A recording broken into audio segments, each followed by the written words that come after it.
Welcome to the Weekly Governance Voice. We're here to continue on with the conversations that matter. Now, matters ESG, the future of corporate governance, balancing ESG commitments with business performance. That's the conversation today. And I want to say that topic again. The future of corporate governance, and that is balancing ESG commitments with business performance. That's the subject for today. And we have in the house CS Hamisi Rigga, who's going to help us and take us through that. But who is he? Let's take a look at his profile.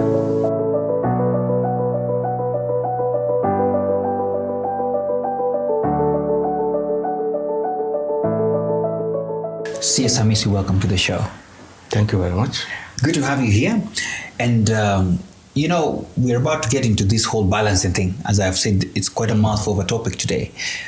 But let's start from the basic.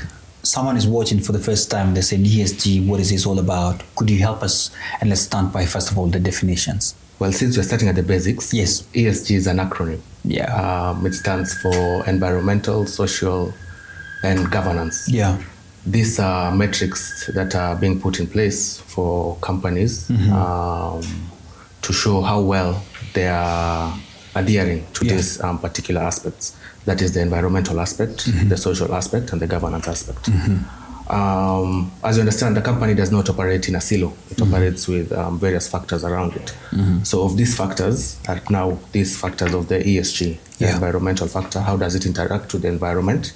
How does it manage its resources? How does it dispose its resources? The energy it consumes. What kind of energy does it consume? These are the factors that go into environmental. Then there's the social aspect of it. Yeah. How does it relate to its stakeholders? Yeah. Its customers, its suppliers, the investors. There are various stakeholders that go into the operations of a company. So the social aspect looks into how it interacts with these particular stakeholders. Yeah.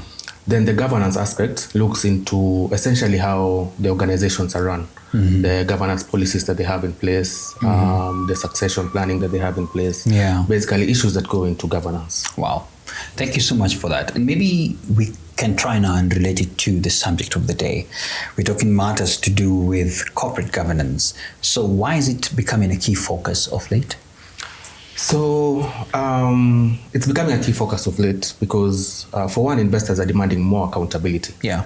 Recently, in 2019, there was a business roundtable in the US whereby various directors of companies came together to redefine the purpose of a corporation. Yeah. The purpose of a corporation has always been to make profit for the shareholder. Yeah. That has been the driving force of every director. They know we're here to make money for our shareholders. Let's make money. Yes. But now they want to rewrite that. Because of considerations like ESG, they are alive to the fact that it's not just about the shareholders, but there are other responsibilities that the company has. So now the directors came together, the business roundtable, they're calling themselves that, and then they are trying to rewrite the purpose of a corporation. Okay. So you see, it's because the investors are now alive to the fact that it's not just about the shareholders. There's more that goes into the company. Yeah. There's the social aspect of it. There's how the company is run. Yeah. Because, well, if a company is not run well, it's also detrimental to it Very and true. to its investors. Okay. Let's now talk about balancing the ESG commitments, and you've defined them very well from the environmental, social, and governance. So we're talking about companies balancing commitments with the need for strong financial performance. How can companies balance that? Because, we want the money, yes, and we want to still also be do this. Yes, very, very, very true. Yeah. So that's one of the challenges that people are complaining about. Yes, even big governments. Yes. Like the United States now. For example, the NSC has brought disclosures, ESG disclosures. Yes. It's still voluntary at the moment, but you see it creates an extra burden on the directors. Yeah. There's the normal financial disclosures, there's the company returns where you have to file the annual returns at the company's registrar, and then now there's also ESG disclosures. So it may be interpreted as an extra burden, but if you go to the nitty-gritties of it, it's really just kind of reiterating things that you've been highlighting in these other returns. Yeah. So it's not really a lot of extra work. It's just some little extra work to ensure that everything runs in accordance to the systems and the principles that have been put in place. Okay. You're a CS, and I wanted to help our viewers understand what role do CSs play in this integration of ESG, especially in governance structures? Well, normally CSs play a great role in the running of a company. They are tasked with advising the board on compliance issues, on regulatory issues. So when it comes to ESG, the CS will also have this responsibility of advising the board on how best to incorporate the ESG into their policies, how best to incorporate ESG into the management of the company, because you understand that it's not just about the policies, you also have to make the management understand that this is the direction we're going. You also have to adhere to these particular principles, and it's not just theoretical that, we just have them on paper and we're not following them. So it's also up to the CS to ensure that these policies are also adhered to. Okay. Thank you so much for that. There's a lot of things happening, especially in the regulation sphere.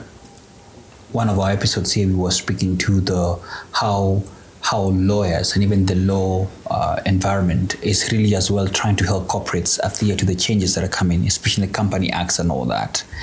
And now that we're talking about matters ESG, the regulatory frameworks really are also evolving to ensure that ESG compliance is happening. I wanted to ask you, how are these frameworks, the regulatory ones, evolving to enforce ESG compliance in corporate governance?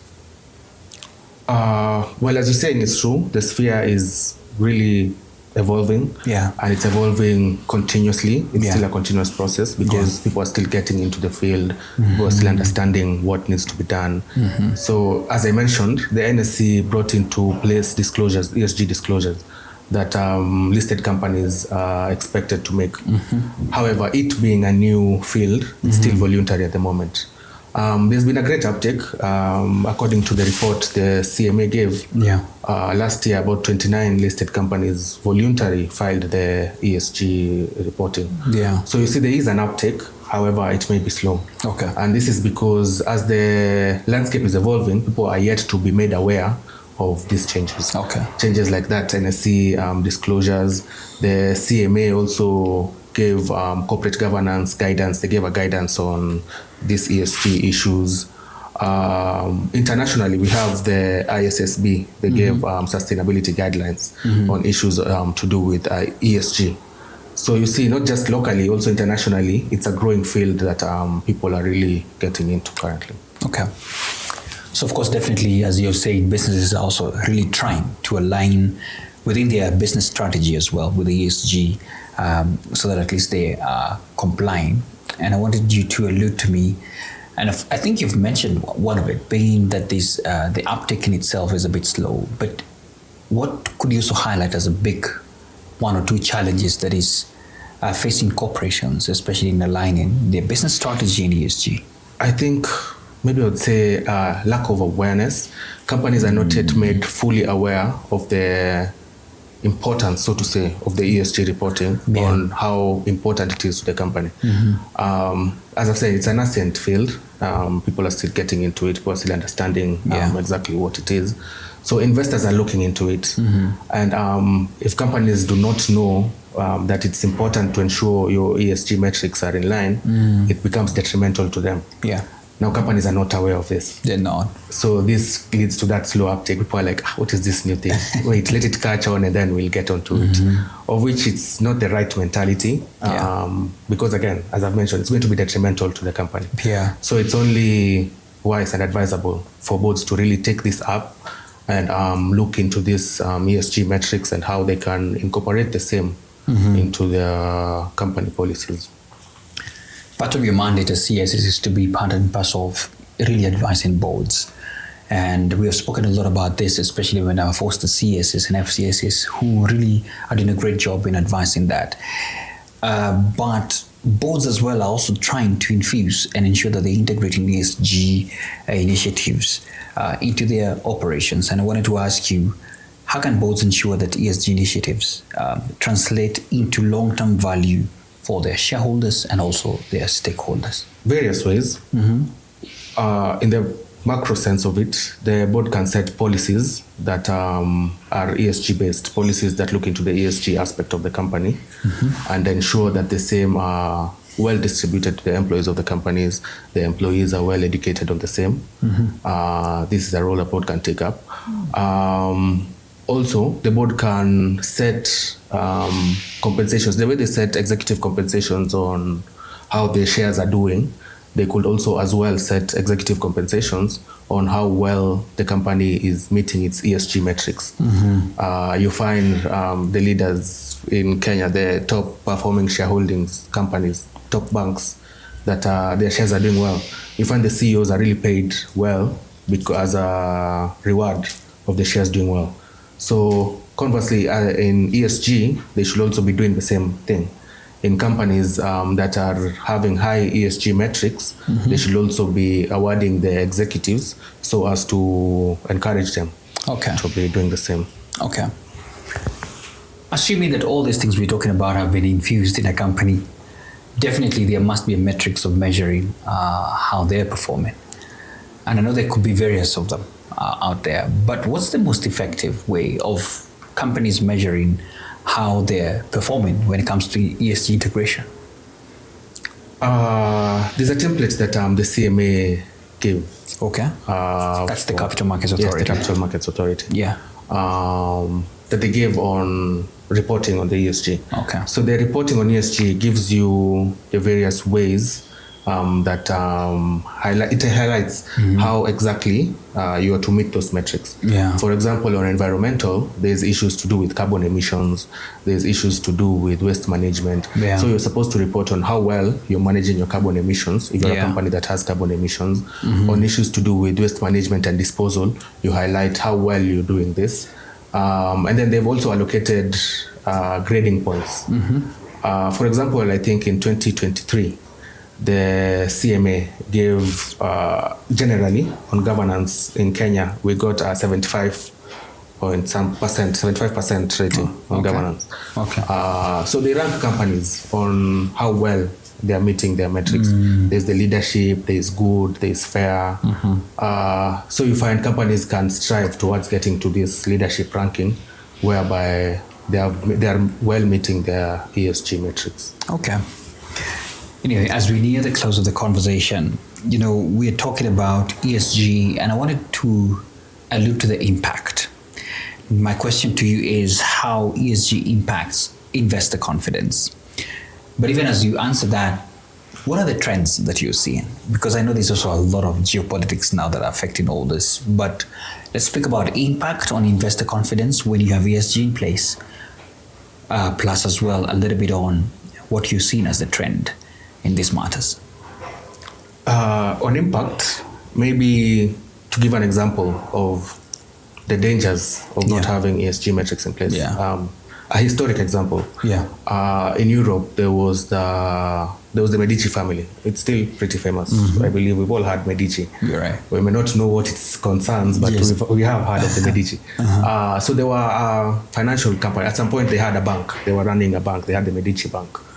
And it was a big bank. It has branches. It had branches in France, in England. It was doing well. But due to poor governance practices, I would say lack of ESG principle, lack of having ESG metrics in place. The bank was poorly run. They were giving out loans willy-nilly. The CEOs were corrupt. So eventually, these poor governance practices led to its decline and its eventual fall. So you see, there's this danger. There's the danger of the company will eventually fall if it does not have good ESG metrics in place. Governance is really crucial to the running of a company. Even in Kenya, we've seen various companies. We have examples in our own country. The retail chain, Nakumatt, because of poor governance, it eventually collapsed. So on the impact of investor confidence, maybe I could start by highlighting the danger that may arise due to lack of ESG, which goes to breaking or diminishing investor confidence. A historic example, so to say.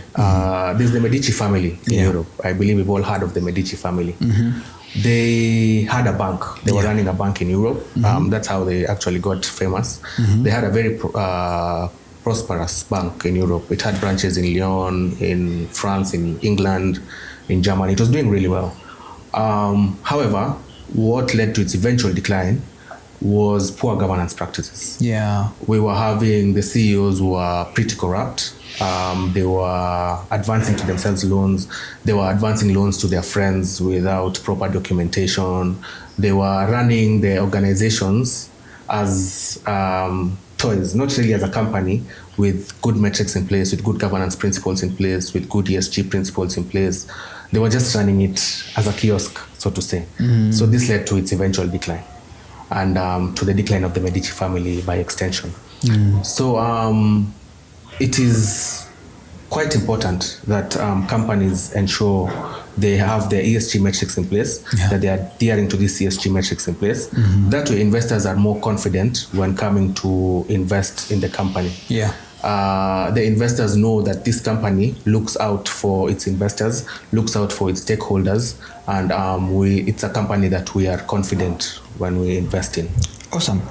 That's a good one. So as we come to a close, I think I want to ask you the final question, which would be more on best practices that you believe organizations should adopt to embed ESG into their governance and operation strategies. What are some of the best practices you could give them? I would encourage boards to have stakeholder engagement, because it is only then you understand what exactly you're supposed to meet for your, let's say, social impact. Your social impact, you best understand it when you have stakeholder engagement. Okay. So I will advise them to have stakeholder engagement. I will also advise them to have clear ESG policies in place for the companies. Yeah. Also to leverage technology for filing these disclosures, the ESG disclosures. We have AI that is coming in. Yeah. AI is also going to be pretty useful in some of this reporting for ESG. Yeah. So I will advise companies to also leverage technology and to have these clear ESG performance metrics in their organizations. Awesome. See, Hamisi, you look very young. So I want you to advise the young aspiring professionals in this CS profession. What would you tell them? To keep striving. It's a good profession. It's rewarding, and to keep the faith and to keep working, because I know sometimes it can be challenging for young CSs. Yes. But you keep the faith. How long have you been practicing? Just For check. 3 years now. 3 years now. Thank you so much for your time. Thank you. Excellent. There you go. That's CS Hamisi Rigga. And we were talking about the future of corporate governance, balancing ESG commitments with business performance. Definitely, there is no way out of it. Whether the geopolitics are in favor or not, you're better off on the safe side. Thank you so much for your time. Please remember to subscribe on this channel. And of course, share these conversations out there with your friends. Thank you so much. See you next week. This is the Weekly Governance Voice.